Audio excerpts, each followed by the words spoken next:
الشيطان اللعين الرجيم بسم الله الرحمن الرحيم الحمد لله رب العالمين والصلاة والسلام على خير خلقه وأشرف بريته الذي سمي في السماء بأحمد وفي الأرضين بأبي القاسم محمد اللهم صل على محمد وآل محمد وعلى أهل بيته الطيبين الطاهرين الذين أذهب الله عنهم الرجس وطهرهم تطهيرا اللهم صل على محمد وآل محمد الأبدي على أعدائهم أجمعين أما بعد فقال الله الحكيم بسم الله الرحمن الرحيم أن اشكر لي ولوالديك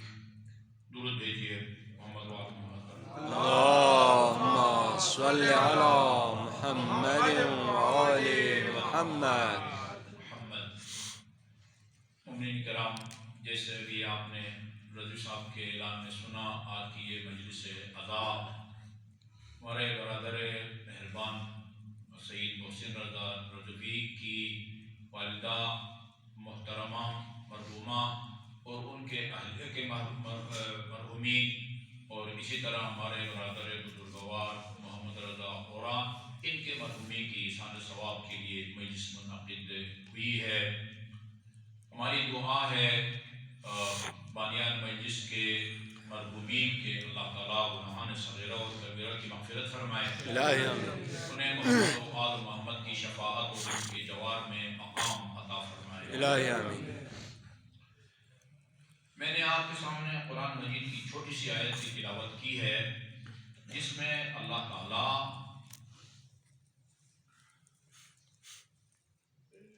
یعنی جس تاکید کے ساتھ اپنے شکرانے کا حکم دیتا ہے، اسی تاکید کے ساتھ بغیر کسی فاصلے سے کہ والدین کے شکرانے کا حکم دیتا ہے۔ انشکر لی ولوالدیک، میرا شکر ادا کر، میں نے تجھے نعمتوں سے نوازا ہے، اتنی نعمتیں، ان تعدوا نعمت اللہ لا تحصوها، تم اگر گننا چاہو میری نعمتوں کو، ان کو نہیں گن سکو گے۔ ایک سانس جو آپ لیتے ہیں، ایک سانس جس کے نتیجے میں ایک گیس آپ کے بدن میں داخل ہوتی ہے، دوسری گیس نکلتی ہے، یہ دو نعمتیں ہیں۔ ایک سانس کے نتیجے میں دو نعمتیں آپ کو ملتی ہیں، اور جو آپ کو پیدا کیا ہے، دنیا بھر کے معقولات اور مشروبات جو آپ کے لیے اللہ تعالیٰ نے پیدا کیا ہے، ان سب کو چھوڑیں، آنکھ کی نعمت، کان کی نعمت، زبان کی نعمت چھوڑیں، سانسوں کی صورت میں جو اللہ تعالیٰ نے ہمیں نعمتیں دی ہیں، ایک گھنٹے کی یہ نعمتیں بھی ہم سے نہیں گنی جاتی۔ ایک گھنٹے کی، ایک دن کی نہیں، ایک ہفتے کی نہیں، ایک مہینہ یا سال کی نہیں۔ جس طرح بے شمار اللہ تعالیٰ کی نعمتوں پر اس کا شکر واجب ہے، شکر منعم واجب ہے۔ یہ ہمارے عقائد کی کتابوں میں لکھا ہوا ہے، منعم جو آپ کو نعمتوں سے نوازتا ہے، اس کا شکر ادا کرنا واجب ہے۔ جس خدا کا شکر ادا کرنا واجب ہے، جس آیت کریمہ میں اللہ تعالیٰ نے اپنا شکر ادا کرنے کا حکم دیا ہے، اسی آیت کریمہ میں فرمایا ہے جس طرح میرا شکر ادا کرنا تجھ پر واجب ہے، اسی طرح والدین کا شکر ادا کرنا بھی تم پر واجب ہے۔ وَقَضَى رَبُّكَ أَن لَا تَعْبُدُوا إِلَّا إِيَّاهُ، کوئی مستثنیٰ نہیں ہے ہم میں سے۔ جب پیدا ہوئے ہیں تو والدین کے ذریعے پیدا ہوئے ہیں۔ والدین یا بقید حیات ہوں گے، جن کے بقید حیات ہیں انہیں اللہ تعالیٰ طول عمر دے، جن کے مرحومین ہیں اللہ تعالیٰ انہیں فردوس بری میں جنت عطا فرمائے۔ ہم میں سے کوئی بھی ایسا نہیں ہے جس کے والدین نہ ہو، یا زندہ ہیں یا مرحوم ہیں۔ وَقَضَى رَبُّكَ أَن لَا تَعْبُدُوا إِلَّا إِيَّاهُ، غور کریں تو ایک طوفان ہے۔ وَقَضَى رَبُّكَ أَن لَا تَعْبُدُوا إِلَّا إِيَّاهُ، اللہ کا حکم ہے کہ اس کے علاوہ کسی اور کی عبادت مت کرو۔ غیر خدا کی عبادت شرک ہے۔ ماں سوى اللہ را مسلمان بندہ نیست۔ علامہ اقبال مرحوم نے فرمایا ہے وَقَضَى رَبُّكَ خدا کا حکم ہے اللہ تعبدوا الا اياه کہ اس کے علاوہ کسی اور کی عبادت مت کرو. اور اسی تاکید کے ساتھ جس آیہ کریمہ میں جس تاکید کے ساتھ جس لب لہجے میں اللہ تعالیٰ نے اپنی عبادت کا حکم دیا وَبِالْوَالِدَيْنِ احسانا، جس طرح میری عبادت تم پر فرض ہے اسی طرح والدین سے نیکی کرنا بھی تمہارا فرض ہے. وَبِالْوَالِدَيْنِ احسانا. اس کے بعد پھر آیہ کریمہ آگے ہے اِمَّا أَن يَبْلُغَنَّ عندك الكبر احدهما او كلاهما، والدین دونوں تمہارے پاس ہوں یا ایک تمہارے پاس ہوں اور وہ بوڑھے ہوں سن رسیدہ ہوں تو ان کو جو ہے نا وہ اف تک نہ کرنا اور ان کو جھڑکنا بھی نہیں ہے. یہ آگے ہے، اس آیہ کریمہ کو میں نہیں بیان کرتا. میں اس مناسبت سے چونکہ مرحومین کی سال ثواب کے لیے منعقد کی گئی ہے مجلس، خصوصاً عزیز صاحب کی والدہ کے لیے منعقد کی گئی ہے، میں چند ایک روایتیں نوٹ کر کے لایا ہوں. ساری نہیں سنا سکوں گا. 20 منٹ کی دنیا میں کوئی مجلس نہیں ہوتی. منقبت ہوتا ہے، گھوڑا ہوتا ہے، نوحہ ہوتا ہے. جس نے اعلان کیا ہے 20 منٹ جس کی مجلس پڑھے وہ ذرا ہمیں آ کے 20 منٹ کی مجلس پڑھ کے سنا دے. 20 منٹ کی مجلس نہیں ہوتی. میں کوشش کروں گا آپ کا زیادہ وقت نہ لوں. میں چند روایات جو روایتیں نوٹ کر کے لایا ہوں ساری نہیں سناؤں گا.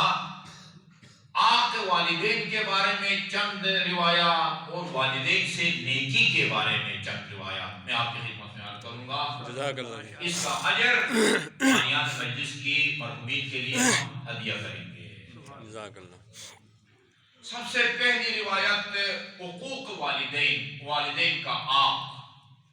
اچھا، اب والدین کے آق کی مذمت میں جتنی احادیث ابھی ہم پڑھیں گے ان کو پڑھنے سے پہلے یہ سمجھے جانے کہ آق والدین ہوتا کون ہے. آق والدین صرف وہ نہیں ہوتا جس کے والدین اخبار میں آق نامہ چھپوا دیں. لکھا ہوتا آق نامہ، آگے میں فلان بن فلان شناختی کارڈ نمبر اتنا اپنا بیٹا فلان شناختی کارڈ نمبر اتنے کو آق کر دیتا ہوں. آج کے بعد میں اس کے کسی قول و فعل کا ذمہ دار. یہ آق نامہ، آق نامہ یہ نہیں ہوتا. آق والدین جس کی اتنی مذمت ہے آگے روایات عرض کروں گا، وہ نہیں ہے صرف جس کے باپ نے یا والدین نے اخبار میں آق نامہ چھاپا ہو. اور یہ بھی بریکٹ میں بتا دوں، اگر واقعاً سنجیدگی کے ساتھ کوئی باپ بیٹے کو یا بیٹی کو آق کرے کوئی جائیداد سے محروم نہیں ہوتا. یہ آپ نوٹ یاد کر لیں. جب اس کی آنکھ بند ہوگی جس طرح باقی اس کی اولاد میراث میں سے اپنا حصہ پائیں گے، یہ جس نافرمان کو آق کیا ہے وہ بھی اپنا حصہ پائے گا. ہاں اگر یہ چاہتا ہے کہ میرے مرنے کے بعد اس کو میری جائیداد میں سے حصہ نہ ملے، اس اپنی زندگی میں اپنی جائیداد اس کے علاوہ باقیوں کو دے دے، ان کے نام الاٹ کرا دے، جس کو عربی میں ہبہ کہتے ہیں. لیکن یہ اگر کام نہیں کرتا اور محروم ہو جاتا ہے، جس طرح باقی اطاعت گزار بچے وارث بنیں گے اسی طرح یہ نافرمان بچہ بھی باپ کی جائیداد کا وارث بنے گا. آق والدین ہوتا کون ہے؟ اصول کافی میں امام جعفر صادق علیہ السلام صلی علی محمد وآلہ فرمایا من العقوق ان تنظر الیہما بنظر حاد وہما ظالمان. کس قدر تشویشناک عبارت ہے یہ. آق والدین کون ہوتا ہے؟ آق والدین وہ ہوتا ہے کہ جب والدین اپنی اولاد پر، بیٹے پر یا بیٹی پر کوئی زیادتی کر رہے ہوں، ظلم کر رہے ہوں، تو اس زیادتی کے رد عمل اور ریئیکشن کے طور پر وہ گھور کے غضب کی نگاہ سے ماں یا باپ کو دیکھ لے، زبان سے کچھ بھی نہ کہے. من العقوق ان تنظر الیہما بنظر حاد. انتہائی خطرناک مخلوق ہے یہ خدا کی والدین. وہ زیادتی کر رہے ہوں اور ان کی زیادتی کے رد عمل کے طور پر آپ ان کی طرف گھور کے دیکھیں، جی یہ بندہ آپ ہو جاتا ہے، آپ ہو جاتا ہے۔ من الحقوق ان تنظروا الیہم بنظر حاد۔ اچھا، وہ زیادتی کر رہے ہوں اور رد عمل کے طور پر ان کی طرف آپ وہ تند اور تیز نگاہ سے دیکھیں تو آپ ہو جاتا ہے۔ وہ اگر زیادتی نہ کریں، وہ تمہارے ساتھ نرمی کریں، وہ بیٹا بیٹا کریں اور آپ آگے سے آنکھیں دکھائیں، اس کا کیا حال ہوگا؟ اس لیے رسول خود ابھی آپ نے حقوق کا معنی سمجھا، والدین کی طرف تند اور تیز نگاہ سے گھور کے دیکھنے سے بندہ آپ ہو جاتا ہے۔ اب آئیے ابھی آپ والدین کے فضائل آپ کو سناؤں کہ آپ والدین ہوتا کون ہے، اس کا انجام کیا ہوگا۔ رسول مقبول نے فرمایا ایاکم و حقوق الوالدین، آپ والدین ہونے سے بچو، ایاکم و حقوق الوالدین، آپ والدین ہونے سے بچو۔ فإن الريح الجنة يوجد من مسيرة 1000 عام، جنت کی خوشبو اتنی تیز ہوگی 1000 سال کی مسافت سے سونگی جا سکے گی۔ ولا يجدها عاق ولا قاطع رحم، لیکن آپ والدین وہ اس جنت میں جانا تو بہت دور کی بات ہے، خوشبو تک نہ سونگ سکے گا، نہ قطع رحم۔ صرف آنکھ والدین نہیں، اور قطع رحم، بھائی سے قطع کلامی، بہن سے قطع کلامی، ماموں سے قطع، خالہ سے قطع رحمی، چچا سے قطع رحم، جو کسی بھی مرحلے میں بندے کے مرنے کے بعد جائیداد میں سے حصے کا حقدار بنتا ہے، وہ سارے رحم ہوتے ہیں۔ یہ اور بات ہے کہ پہلے نمبر پر والدین اور اولاد ہیں، اس کے بعد پھر بھائی ہیں، بہنیں ہیں، بھانجے ہیں، بھتیجے ہیں۔ قطع رحم کرنے والا اور والدین کا آپ، اس کو جنت کی وہ خوشبو نصیب نہیں ہوگی جو 1000 سال کی مسافت سے سونگی جا سکے گی۔ دوسری روایت من اسقط والدیہ فقد اسقط اللہ، جس نے اپنے والدین کو ناراض کیا اس نے خدا کو ناراض کیا۔ ومن اسقط اللہ، جی ہاں، ومن اغضبہما فقد اغضب اللہ، اور جس نے اپنے والدین کو غضبناک کیا، غصہ دلایا، یہی ہے نا غضبناک کیا، یعنی ایسا کام کرے کہ جس سے والدین کو غصہ آئے، فقد اغضب اللہ، وہ یہ سمجھے کہ میں نے خدا کو غضبناک کیا ہے۔ اور فرمایا من آذا والدیہ فقد آذانی، جو اپنے والدین کو اذیت دے، اذیت کا مطلب ضروری نہیں ہوتا عملی طور پر کوئی کام کرے جس سے والدین کو اذیت ہو، دل آزاری ہو، دل شکنی ہو، بات ایسی کریں جس کی وجہ سے ان کی دل شکنی ہو۔ یہ بھی یاد رکھیں، ایسی جگہ آپ جانا چاہتے ہیں کہ حالات ٹھیک نہیں ہے، وہاں آپ کو خطرہ ہے، والدین خصوصاً والدہ روکتی ہے، آپ جاتے ہیں اس کو اذیت ہوتی ہے، وہ اس روایت کے ذیل میں آتا ہے بندہ۔ یہ نہیں کہ ان کو تکلیف پہنچائیں، نعوذ باللہ ماریں یا ان کی شان میں زبانی گستاخی کریں، نہیں، ایسی جگہ جہاں خطرہ سے خالی نہیں ہے، بطور شفقت دل سوزی کے طور پر ماں یا باپ کہتے ہیں کہ بیٹے ادھر حالات ٹھیک نہیں ہے، فائرنگ ہو رہی ہے، پتہ نہیں کیا ہو رہا ہے، مت جاؤ، آپ جائیں گے تو ان کو اذیت ہوتی ہے۔ من آذا والدیہ ہے، جو اپنے والدین کو اذیت دی دے، فقد آذانی، رسول خدا فرماتے ہیں اس نے گویا مجھے اذیت دی ہے، ومن آذانی فقد آذا اللہ، اور جس نے مجھے اذیت دی ہے اس نے گویا اللہ کو اذیت دی ہے، ومن آذا اللہ فہو ملعون، اور جو خدا کو اذیت دے وہ ملعون ہوتا ہے۔ ملعون کسے کہتے ہیں؟ لعنت تو وہی بات ہو گئی نا، خدا کی رحمت سے دور۔ بعض الفاظ ہوتے ہیں مترادف ہوتے ہیں، ایک طرح چبھنے والا ہوتا ہے، اگر آپ کہیں کہ یہ خدا کی رحمت سے دور ہے اس کو اتنا غصہ نہیں آئے گا، اگر کہیں کہ یہ ملعون ہے اس کو زیادہ غصہ آئے گا، جب دونوں کا مطلب یعنی خدا کی رحمت سے دور ہے، وہ ملعون ہے۔ چوتھی روایت میں فرمایا فَلْيَعْمَلِ الْعَاقُ مَا شَاءَ، آنکھ والدین جو مرضی اعمال بجا لاتا رہے، جتنی مرضی نمازیں پڑھتا رہے، جتنے مرضی روزے رکھتے رہے، جتنے مرضی بیت اللہ کا حج کرتے رہے، فَلْيَعْمَلِ الْعَاقُ مَا شَاءَ فَلَنْ يَدْخُلَ الْجَنَّةَ، یہ کبھی جنت میں نہیں جانے لگا۔ آپ کے والدین جنت میں جانا تو دور کی بات ہے، 1000 سال کی مسافت سے سونگھی جانے والی خوشبو بھی اس کے نام تک جو ہے نا وہ نہیں پہنچے گی۔ اور رسول خدا صلی اللہ علیہ وآلہ وسلم فرماتے ہیں،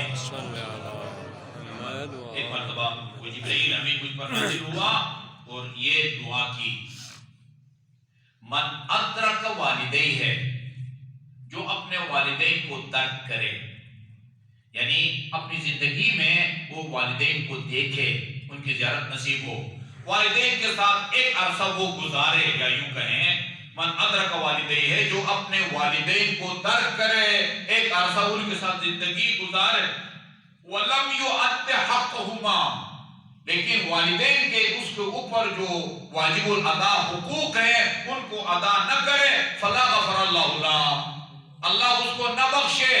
رسول خدا فرماتے جبرائیل نے یہ دعا کی تو میں نے آمین کہا۔ جبرائیل نے یہ بد دعا کی، جو والدین کو درک کریں، ان کے ساتھ ایک عرصہ گزاریں، لیکن اس دوران اس کے حق کو جو اس کے اوپر واجب ہے اس کو ادا نہ کرے، لا غفر اللہ لہ، خدا اس کے گناہوں کی مغفرت نہ کرے۔ فقلت آمین، میں نے جبرائیل کی اس دعا کے مقابلے میں میں نے اس کے جواب میں میں نے آمین کہا۔ ملعون ملعون من ضرب والدیہ، تاکید کے ساتھ فرمایا، ایک دفعہ نہیں فرمایا ملعون ہے وہ آدمی جو اپنے والدین کو مارے۔ والدین کو مارنے والا بھی اگر ملعون نہ ہوگا تو پھر کون ہوگا؟ نہ معلوم اسی وقت عذاب کس طرح نازل نہیں ہوتا۔ ملعون ملعون من نظر، یہ روایت ہے، اس کا مضمون پہلے بھی سنا چکا، من نظر الی ابویہ نظر ماقت، جو اپنے والدین کو دیکھے ناراضگی کی نگاہ سے، یہ وہما ظالمان، اور وہ بھی اس صورت میں کہ جب وہ اس کے اوپر کوئی زیادتی کر رہے ہوں، لم یقبل اللہ لہ صلاۃ، خدا اس کی کوئی نماز قبول نہیں فرماتا۔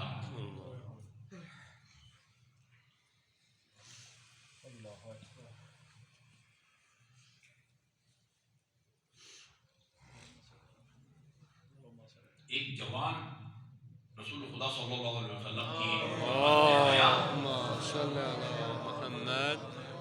عرض کیا، یا رسول اللہ مجھے راہ خدا میں جہاد کا بہت شوق ہے، راہ خدا میں جہاد کا۔ حدیث ہے رسول خدا کی، فوق کل بر بر، نیکیاں ایک دوسرے سے بڑھ کے ہیں، تمام نیکیوں کا اجر اور ثواب برابر نہیں ہوتا، کسی کا زیادہ ہے، کسی کا کم ہے، کسی کا بہت زیادہ ہے۔ فوق کل بر بر حتی یقتل الرجل فی سبیل اللہ، یہاں تک کہ بندہ راہ خدا میں مارا جائے۔ فَإِذَا قُتِلَ الرَّجُلُ فِي سَبِيلِ اللَّهِ، بندہ اگر راہ خدا میں قتل ہوتا ہے، فَلَا بِرَّ فَوْقَهُ، اس سے بڑھ کے اور کوئی نیکی نہیں ہو سکتی۔ اپنا نظر لگایا، راہ خدا میں مارا جانا سب نیکیوں سے بڑھ کے ہے۔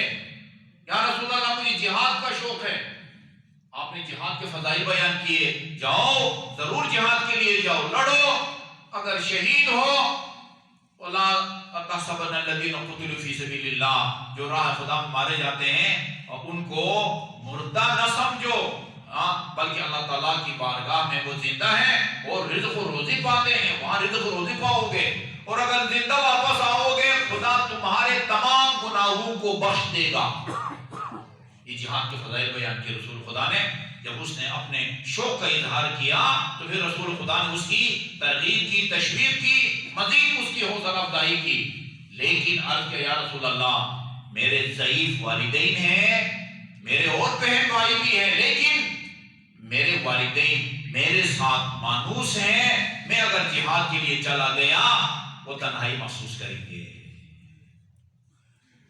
رسول خدا نے فرمایا اچھا ایسا ہے، کہا کہ پھر جہاد کے لیے مت جاؤ، اپنے والدین کے مونس اور غمخوار رہو، ان کی تنہائی کا ساتھی بنو جی، اور یہ تجھے 1 سال مسلسل راہ خدا میں جہاد کا اجر اور ثواب ملے گا تمہیں، اگر تم نے گھر بیٹھ کے والدین کی خدمت کی اور ان کی دیکھداری کی۔ 1 سال کی جہاد سے زیادہ افضل ہے یہ تمہارا عمل۔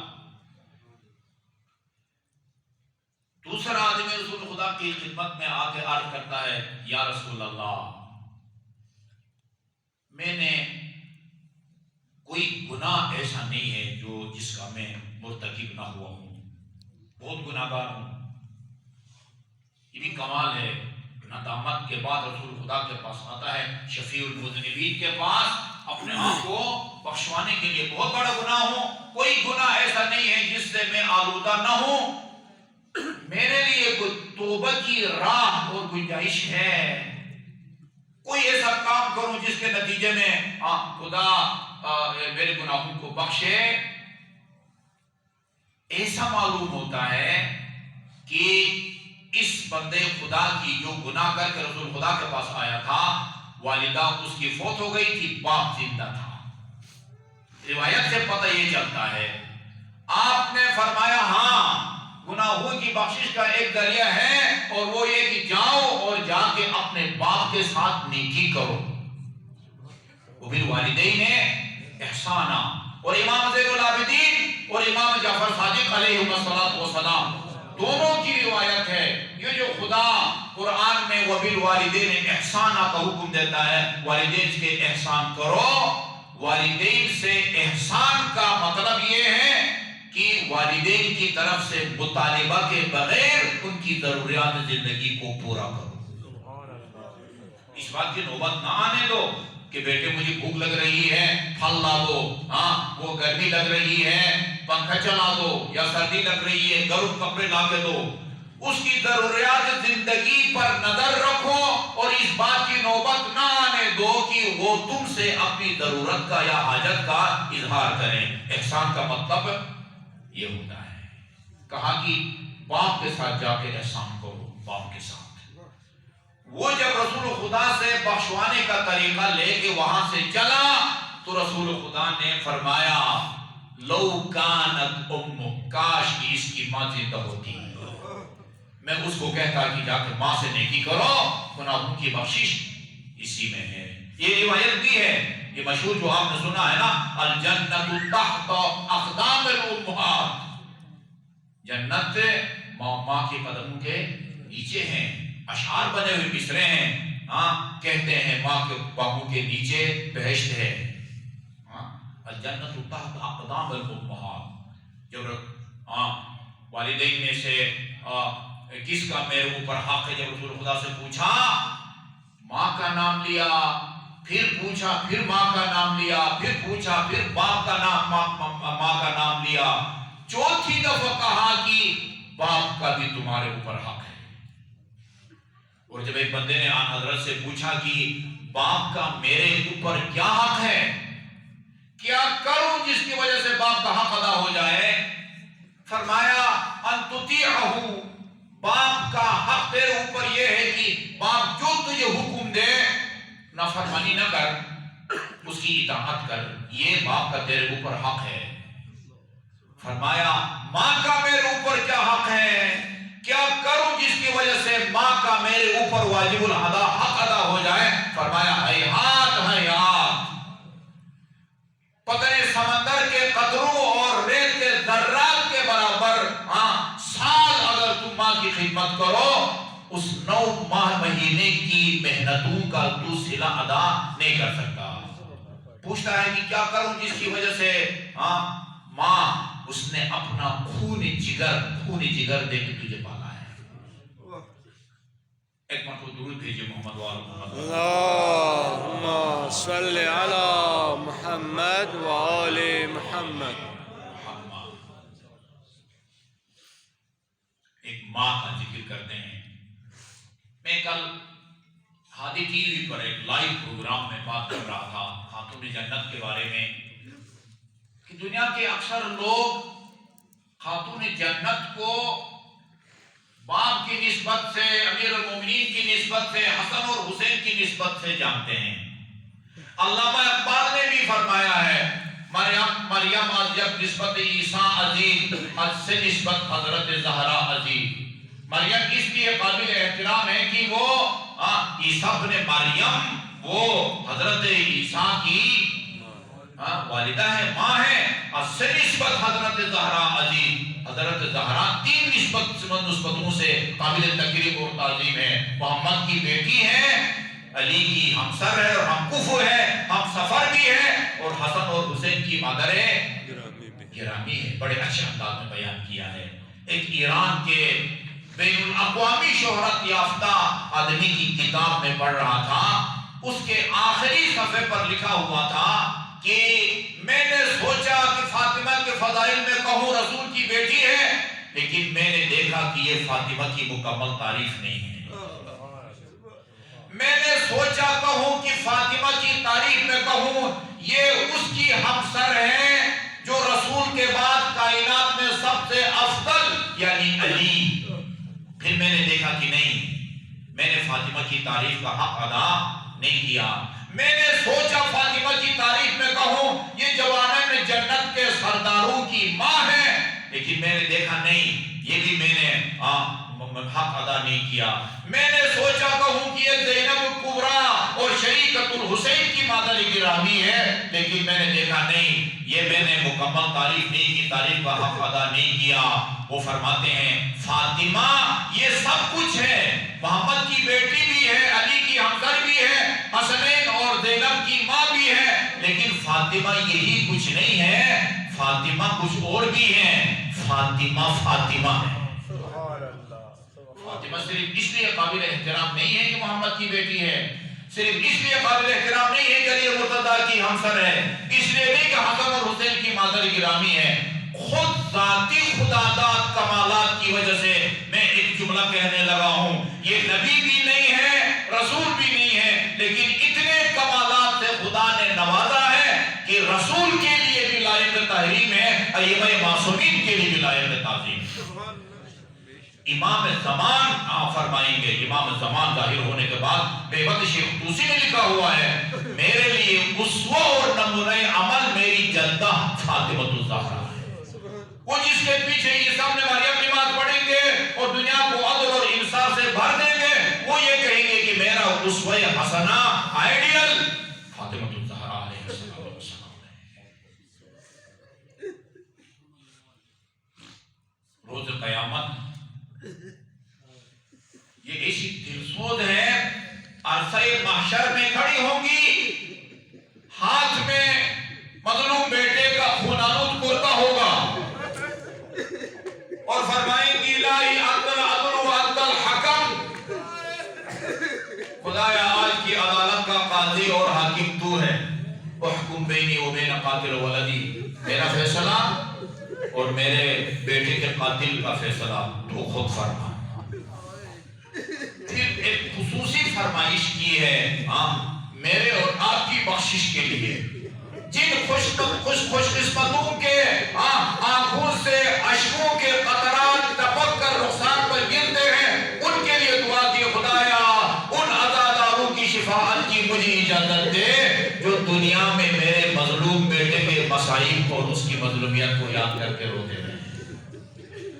تمام اہل محشر سے کہا جائے گا محمد کی بیٹی آ رہی ہے، ان کے احترام میں اپنے سروں کو جھکاؤ اور نگاہوں کو نیچے رکھو. جو بی بی خاتم الانبیاء کے لیے لائق احترام تھی، جو بی بی ائمہ معصومین کے لیے قابل احترام تھی، وہ بی جن کی ماں کو خدا سلام کرتا ہے. جنت المعلا میں اللہ آپ کو لے جائے، جناب خدیجہ الکبریٰ کی زیارت میں یہ جملہ ملتا ہے، اے وہ بی بی جس کو خدا سلام کہتا ہے، اس کی بیٹی ہے، اس کی بیٹی.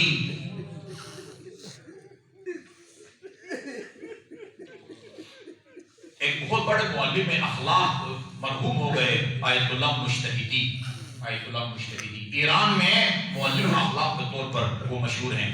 وہ لکھتے ہیں اپنی ایک کتاب میں نے خود کانوں سے سنا ہے ان کو فرماتے ہوئے، شیخ عبد الحسین امینی جنہوں نے 11 جلد الغدیر لکھی ہے امیر المومنین کی شان میں. ابھی میرے پاس وقت نہیں ہے اس تصنیف کے دوران اپنی زندگی میں امیر المومنین کی عنایات ان کو شامل حال رہی ہیں۔ یہ امینی کہتے ہیں کہ حج پہ گئے تھے، حج پہ جب واپس آئے تو لوگوں نے ان سے پوچھا آپ کو پتہ ہے نا آپ پڑھے لکھے ہیں، جہاں دیدہ آدمی ہے، ہاں یہ مسلم ہے کہ جو باتیں ہم نے کی ہیں نا، جو بھی کسی نے بات کی ہے وہ بات فضا میں مشہور محفوظ ہے۔ اب سائنسدان کوشش کر رہے ہیں کہ ان باتوں کو کیچ کریں کہ کس نے کیا کہا ہے۔ یہ انہوں نے پوچھا اس سے کہ اب حج پہ آ رہے ہیں، مدینے کی کیا خبر ہے؟ سن سکیں گے جملہ؟ فرمایا میں مدینہ کی فضاؤں میں خاتون جنت کے نالوں کی آواز سن کے آ رہا ہوں۔ وہ کہہ رہے تھے سنی جا سکتی ہے یہ نالوں کی آواز، لیکن اہل چاہیے اس کے لیے، اہل۔ ایک جملہ عرض کروں، امام زمان زندہ ہیں، نہ معلوم سال میں مہینے میں کتنے دفعہ مدینہ منورہ جاتے ہوں گے، کیا دل پر گزرتی ہوگی جب مدینہ کی فضاؤں میں صحبت علیہ مصائب لو انہا صحبت علی الایام سرن لیالیا، امام زمان کے کانوں کو نانوں کی یہ آواز ٹکراتی ہوگی، الواسبون لظلم آل محمد۔ ابھی تو بابا کو کفن بھی نہیں دیا گیا تھا، اگر مسلمان آل محمد پر ظلم و ستم کے لیے کمر بستہ ہو گئے۔ وہ مجمعی حطب علی البیت الذی، اس گھر کے دروازے پر آگ اور لکڑیاں لے کے آئے، وہ گھر اور گھرانہ نہ ہوتا، آج اسلام کا نام و نشان نہ ہوتا۔ والداخلین علی البطولۃ بیتہا، اجازت کے بغیر گھر میں داخل ہوئے۔ سلیم بن قیس کہتے ہیں قال سلیم قلت لسلمان، روایت ہے اس کو مرثیہ کی صورت میں پیش کیا گیا ہے، قال سلیم قلت لسلمان، سلیم بن سلمان فارسی سے کہتے ہیں سلمان تو اس در و دیوار کے سانحے کا عینی گواہ ہے۔ لوگ کہتے ہیں یہ بلوائی اجازت کے بغیر داخل ہوئے تھے، میں اعتبار نہیں کرتا۔ قال سلیم قلت لسلمان قد دخلوا ولم يكن استئذان، کیا تیرے سامنے یہ ظالم اجازت کے بغیر گزرے؟ سلمان کہتے ہیں ای وحدت الجباری، مجھے خدا کی عزت و جلال کی قسم کوئی اجازت نہیں لی، اور ستم بالا ستم یہ اس وقت داخل ہوئے جب بی بی کے بدن پر کوئی بڑی چادر بھی نہیں تھی۔ قال ای وحدت الجباری والقائدین امامهم بنجاتہ، اور کیا ستم ہوا؟ اپنے امام کے گلے میں رسند باندھ کے مسجد کی طرف کشاں دے۔ یہ اس وقت کی بات ہے، علی کو گرفتار کرنے کا واقعہ جب بی بی کے پہلو پر دروازہ گر چکا تھا، ایک نہیں دونوں پہلو مجروح ہو چکے تھے۔ بی بی نے زخمی حالت میں جب دیکھا کہ علی کو لے جایا جا رہا ہے، اپنے دونوں پہلو کا درد بھول گئی۔ کون بتا سکتا ہے؟ وہ خاتون بتا سکتی ہے جس کا بچہ ضائع ہوا ہو کہ کتنی تکلیف ہوتی ہے۔ وہ سارا درد بھول گئی اور پیچھے پیچھے جاتی ہے، فرماتی ہے خلونا امی اولاد صفل دعا راسی، میرے امام کو رہا کر دو ورنہ میں دعا کے لیے سر کے بال کروں گی۔ امیر المومنین سلمان فارسی سے کہتے ہیں ادرک ابنت محمد، یہ محمد کی بیٹی کا خیال رکھو، دیکھو یہ باپ کی قبر تک نہ پہنچنے پائے۔ خدا کی قسم اگر باپ کی قبر تک پہنچتی ہے، بابا کی قمیص سر پر رکھ کر بد دعا کی، ابھی ابھی عذاب نازل ہو جائے گا۔ سلمان آگے بڑے، عرض کیا دختر پیغمبر آپ رحمت للعالمین کی بیٹی ہیں، ایسا نہ ہو آپ کی وجہ سے عذاب نازل ہو۔ سلمان کہتے ہیں بی بی نے کوئی بد دعا نہیں کی، سر کے بال بھی نہیں کھولے، لیکن میں دیکھ رہا تھا زبان پر بالوں کا نام آیا، میں نے دیکھا مسجد النبی کی دیواریں زمین سے بلند ہونے لگی۔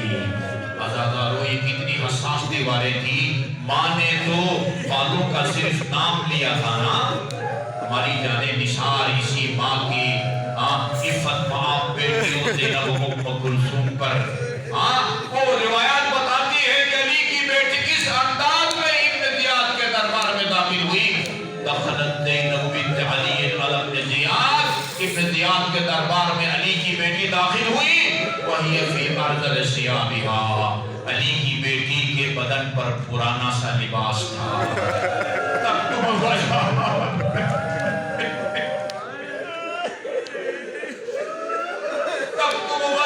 بکم